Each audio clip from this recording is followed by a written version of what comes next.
சபரிமலையில் மட்டுமே பார்க்கக்கூடிய ஒரு விசேஷமான விஷயத்தையும் நாம் இங்கு உற்று நோக்க வேண்டும். 41 நாள் விரதம் இருக்கும் முறை சபரிமலை யாத்திரையில் மட்டுமே காணப்படக்கூடிய ஒன்று.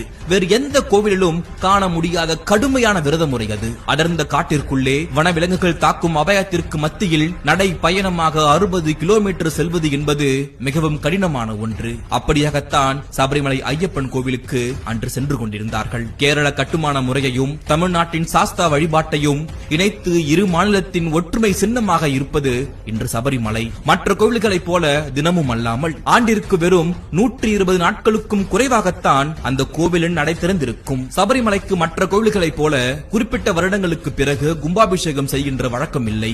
ஆண்டுதோறும் வரும் பக்தர்களுடைய பக்தியால் அதன் சக்தி குறையாமல் ஒவ்வொரு வருடமும் அதனுடைய சக்தி கூடிக்கொண்டே செல்வதாக நம்பப்படுகிறது. மேலும் 1960ஆம் ஆண்டு வரை பெரிய பாதை மட்டுமே பக்தர்களுக்காக இருந்து வந்தது. அதற்கு பிறகு வி கிரி என்கின்ற கேரள ஆளுநராக இருந்தவர் சபரிமலைக்கு செல்ல விரும்பினார். பெரிய பாதையில் அவரால் செல்ல முடியாது என்ற காரணத்தால் சாலக்காயம் பாதை என்ற ஒரு சின்ன பாதை உருவானது.